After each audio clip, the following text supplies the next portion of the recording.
নমস্কার বন্ধুরা, আমি বিধায়কনাথ আর বিধায়কনাথ বাপ্পা চ্যানেলের আরেকটি পর্বে আপনাদের সবাইকে স্বাগত জানাই। আজকের ভিডিওতে আমরা জানব ভারতের সর্বোচ্চ সৈনিক সম্মান পরমবীর চক্র সম্বন্ধীয় কিছু গুরুত্বপূর্ণ জিনিস, যেটি আমরা ভারতীয় হওয়ার জন্য জানা দরকার। তাহলে আসুন জেনে নেই।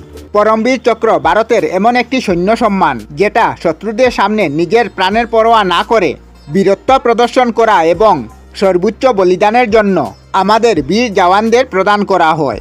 পরমবীর চক্র স্থাপনা হয় 26 জানুয়ারি 1950 ইংরাজি। ভারতের প্রথম প্রধানমন্ত্রী ডক্টর রাজেন্দ্র প্রসাদ শুরু করেছিলেন যখন ভারত গণরাজ্য ঘোষিত হয়েছিল।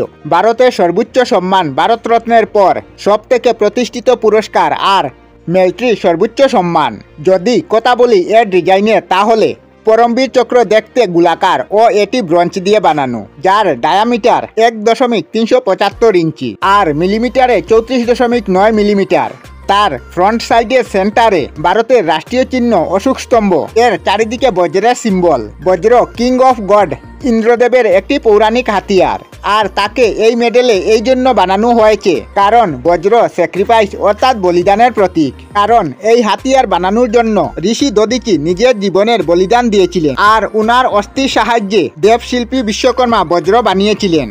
আর এই মেডেলের রিয়ার সাইডে হিন্দি এবং ইংলিশ দুই ভাষায় পরমবীর চক্র লেখা আছে, যেটি পদ্মফুল দিয়ে সেপারেট করা আছে। এবং এই পরমবীর চক্র হোল্ড করার জন্য পার্পেল কালারের রিবন ব্যবহার করা হয়েছে, যা 32 সেন্টিমিটার লম্বা হয় আর ইঞ্চিতে 1.3 ইঞ্চি।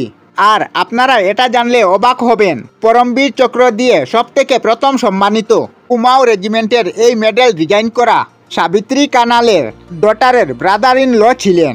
এই পরমবীর চক্র এমন একটি রেয়ার অনার, আজ পর্যন্ত 21 জন যোদ্ধা এই সম্মানে সম্মানিত হয়েছেন। সাধারণত এই সম্মান মৃত্যুর পর দেওয়া হয়েছে, অর্থাৎ এমন কম পরিস্থিতি এসেছে যাতে এই সম্মান জীবিত থাকতে কোন নায়ক গ্রহণ করেছিলেন। আর ইন্ডিয়ান মিলিটারিতে মাত্র 3 জন বীর যোদ্ধা আছেন যারা জীবিত অবস্থায় এই মেডেল পেয়েছিলেন। তারা হলেন সুবেদার মেজর অ্যান্ড অনারি ক্যাপ্টেন বান সিং, সুবেদার সঞ্জীব সিং এবং সুবেদার মেজর যুগেন্দর সিং।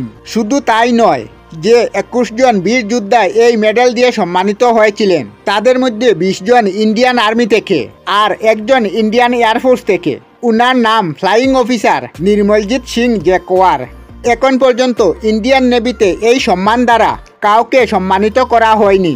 এছাড়া যেসব যোদ্ধা এই সম্মানে সম্মানিত হয়েছেন উনাদের নাম হলো Rajputana rifle naik Jadulal Singh, Bombay sappers second lieutenant Ram Raghu বার্মে, রাজপুতানা রাইফেলের কমান্ডিং হাবেলদার মেজর বিরু সিং, শিখ রেজিমেন্টের লস্ট নায়ক করম সিং, আয়ান গুর্খা রাইফেলের কুমার গুরুবচন সিং রামেলিয়া, 8 গুর্খা রাইফেলের মেজর দান সিং থাপা, শিখ রেজিমেন্টের সুবেদার যুগেন্দর সিং, কুমাও রেজিমেন্টের মেজর শয়তান সিং, গ্রিনেডিয়ার্সের company quartermaster subedar Abdul Hamid, Poona হর্সের lieutenant colonel Ardeshir Tarapore, great ওবটিয়ের লাস্ট নায়ক এলবার্ট টিকা, পুনা হর্সের second lieutenant Arun Khetarpal, the গ্র্যান্ডার্সের মেজর হুশিয়ার সিং দাইয়া, মহা রেজিমেন্টের মেজর রামাস্বামী পরমেশ্বরম, 11 গুর্খা রাইফেলের লেফটেন্যান্ট মনোজ কুমার পান্ডে এবং জম্মু ও কাশ্মীর রাইফেলের ক্যাপ্টেন বিক্রম বাত্রা। পরমবীর চক্র তার সাথে কিছু ক্যাশ অ্যালাউন্সেন্স করে।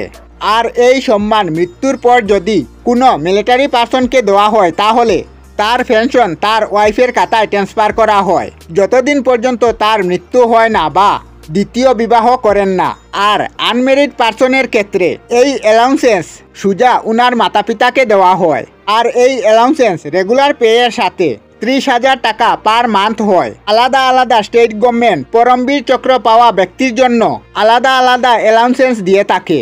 আর পরমবীর চক্র যেদিন স্থাপন করা হয়েছে অর্থাৎ 26 জানুয়ারি 1950, এই দিন তার নিয়মগুলিকে ভারতের রাজপত্রে স্থাপন করা হয়েছে এবং তার জন্য 14টি আলাদা আলাদা নিয়ম ছিল।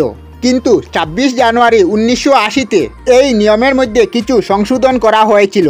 এতে 12 ক্রস ডিলিট করে বাকি বাঁচা নাম্বার দিয়ে তার অনুসারে অ্যারেঞ্জ করা হয়েছে।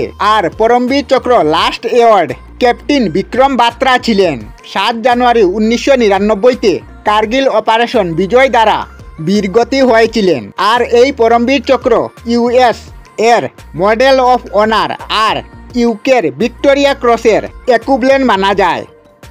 আমরা আমাদের চ্যানেলে সব ধরনের ভিডিও আপলোড করি, যেমন ব্লগ, নিউজ, কুকিং ভিডিও, ধার্মিক আলোচনা ইত্যাদি।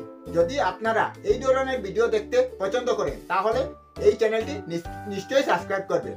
আমি আপনাদের সাথে বিদায়ক না, আজকের মতো বিদায় নিলাম। আর ভিডিওটি ভালো লাগে লাইক, শেয়ার ও কমেন্ট করবেন। ভিডিওটি সম্পূর্ণ দেখার জন্য অশেষ ধন্যবাদ।